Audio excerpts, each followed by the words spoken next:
বাঙালি খানায় সবাইকে স্বাগত জানাই। বাঙালির অতি প্রিয় চিংড়ি মাছ দিয়ে কচুরলতি।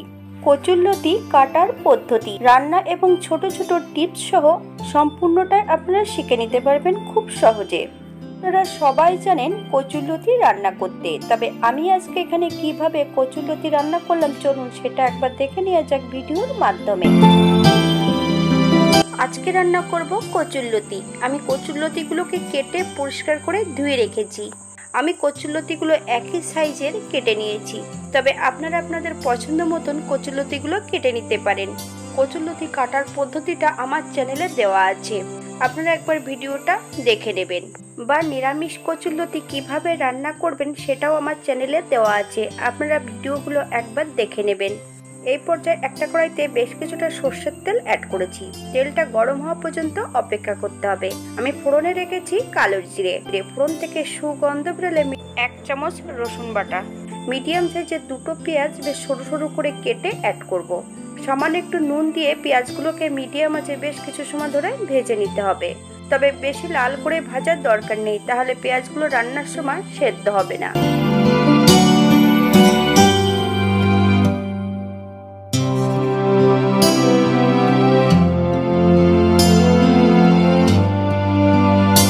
এই পর্যায়ে বেশ কিছুটা বাটা মশলা অ্যাড করব।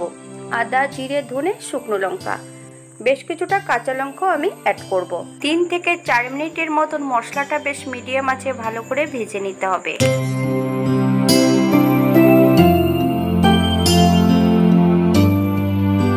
এই পর্যায়ে মশলা ধোয়া বাটি থেকে সামান্য একটু জল অ্যাড করব।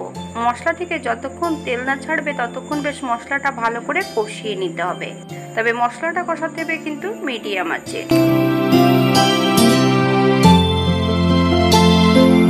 মশলা থেকে তেল ছেড়ে দিয়েছে। এই পর্যায়ে বেশ কিছুটা চিংড়ি মাছ অ্যাড করব। আপনারা যদি পছন্দ করেন তাহলে পরিমাণে বাড়িয়ে দিতে পারেন। চিংড়ি মাছগুলোর খোসা পরিষ্কার করে ভেতরের সুতোটা পরিষ্কার করে নিতে হবে, তবে আপনারা আপনাদের পছন্দ মতন চিংড়ি মাছগুলো পরিষ্কার করে নেবেন। মিডিয়াম আঁচে মশলা দিয়ে মাছ সহ বেশ ভালো করে কষিয়ে নিতে হবে। 4 থেকে 5 মিনিটের মতন কষিয়ে নিলেই হবে।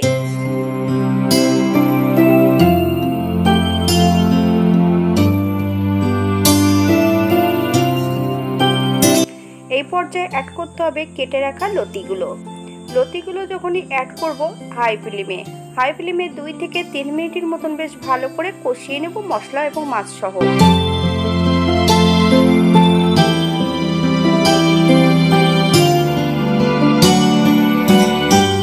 5 থেকে 7 মিনিটের জন্য ঢাকা দিয়ে রেখে দেব মিডিয়াম আঁচে।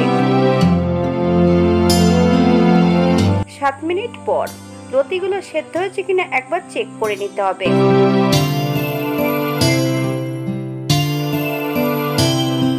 আমি কিন্তু লতি রান্নাতে কোনো জল অ্যাড করব না, আপনারা যদি পছন্দ করেন তাহলে লতিগুলো সেদ্ধ করেও নিতে পারেন বা জলও অ্যাড করতে পারেন।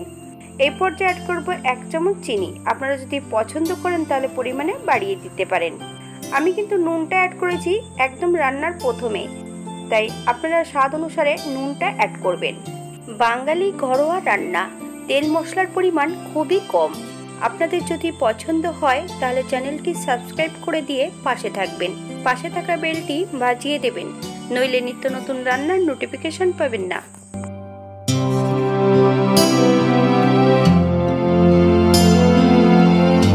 এই পর্যায়ে অ্যাড করব 1/2 চামচ গরম মশলা গুঁড়ো, আপনারা যদি পছন্দ করেন তাহলে পরিমাণে বাড়িয়ে দিতে পারেন। হালকা হাতে নেড়েচেড়ে বেশ ভালো করে মিশিয়ে দেব।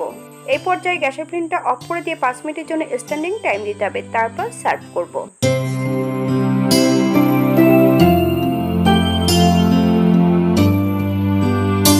এটা দেখতে যেমন ভারী সুন্দর হয়েছে, এটা গরম ভাতে খেতে কিন্তু অসম্ভব ভালো।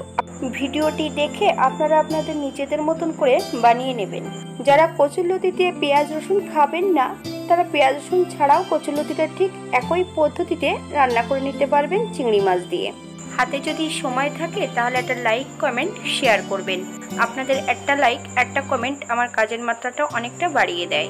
আজকের ভিডিওটি এই পর্যন্ত। সবাই সুস্থ থাকবেন, ভালো থাকবেন। অন্যদিন নতুন রেসিপি নিয়ে আপনাদের সামনে আবার আমি হাজির হব। নতুন ও পুরনো সকল বন্ধুদের অসংখ্য ধন্যবাদ ভিডিওটি দেখার জন্য।